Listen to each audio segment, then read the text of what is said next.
Dear Pete Townshend, my name is Terry Keating, and my channel is Bonzoleum. I'm a huge Led Zeppelin fan, big John Bonham fan, but I'm also a massive Who fan. Now, I've asked Jimmy Page via my videos, and Stuart Copeland via my videos if they wanted to, but what I think is a great idea. Now, I'm sure you've seen, if you haven't, I have a copy here floating around, but the Who Complete the Who, that's what we want. The Beatles Complete Recording Sessions. I think there was somebody years ago, back in the 70s maybe, into the early 80s, who was sick at EMI, at Abbey Road. And the management let him stay on. He was sick. He was going through treatment. So, like, here, we'll pay you, do whatever you want, stay home. And he's like, well, I'd like to come in. And he went in. I think he went through all, like, the Beatles notes and tapes and listened to everything. And he made, like, a diary of the Beatles recording sessions, okay? So you'd see the dates they were in there, what songs they were working on, how many takes they did of this, how many reductions of this, and the edits and everything. And I propose the Who do that too. So I have the book, again, I have the book here somewhere. I used to have like 10 copies, and I gave them or lent them all away. Up! Here's my last remaining copy. If you want this... If you want this one, I shall send it to you at my expense. Okay, remember that? You've probably seen this. Sometimes they were color and hard copy. For example, let's see here. Tuesday, 20 December.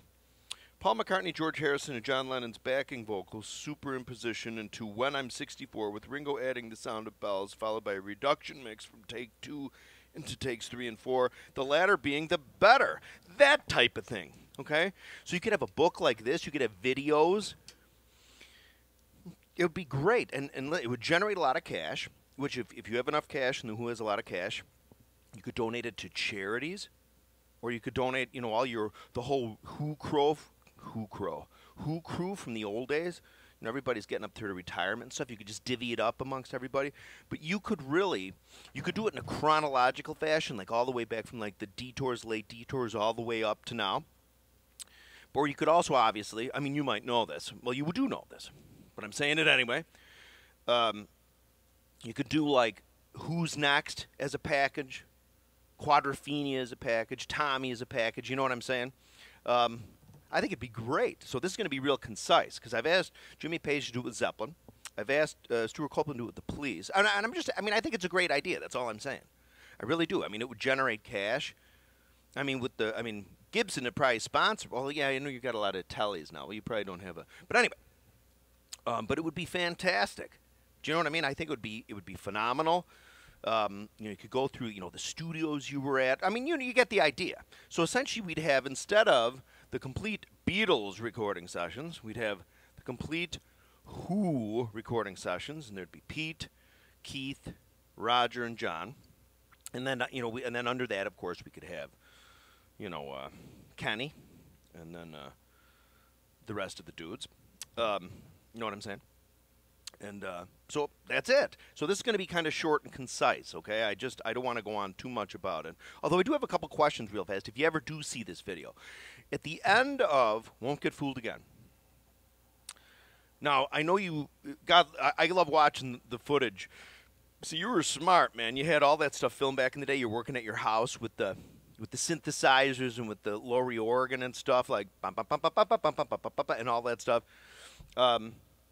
I assume in Won't Get Fooled Again, if you pressed one key, it'd be like, right? So you just essentially went, right? I would assume.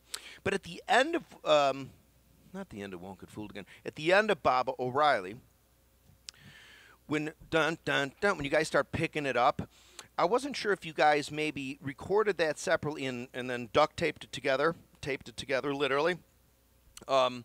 Where Keith, because it's really solid. Don't get me wrong. I mean, Keith, see, the great thing about Keith Moon was he was a separate artist, as you know. He'd play around you in the vocals. He was like a flourish artist. And he gets a lot of crap from many drummers.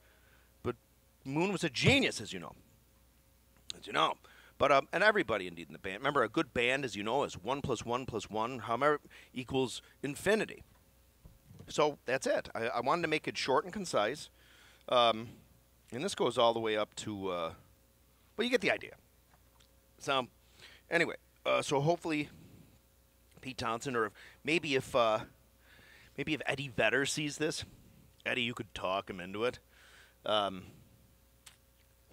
it would just be great. Think about that, man. I'd buy every book. You could have DVDs, books, podcasts. You'd be like, and then 1966. And you could narrate, of course. We went in and blah blah blah. This studio was great. We went in. We did this many takes. Like you could have, it could be a whole media package, man. And again, it would generate tons of cash, which you could do whatever the hell, obviously, what you want to. But I wanted to make this video real fast, okay? So again, a sincere thanks to my subscribers, and that's it. So I'll be making more videos soon. Again, thank you, Pete Townshend, if you see this, or Roger, if you see it, or Kenny Jones, if you see it, or somebody just if you can tell Pete about it, it'd be great. I think he'd consider it, because I just realized over the years I've seen his videos on YouTube when he's in the studio and at shows and stuff. I think he'd be really interested in doing this. You know what I'm saying? I mean, it's terrific. Anyway, all right, so more videos on the way. Thank you for watching.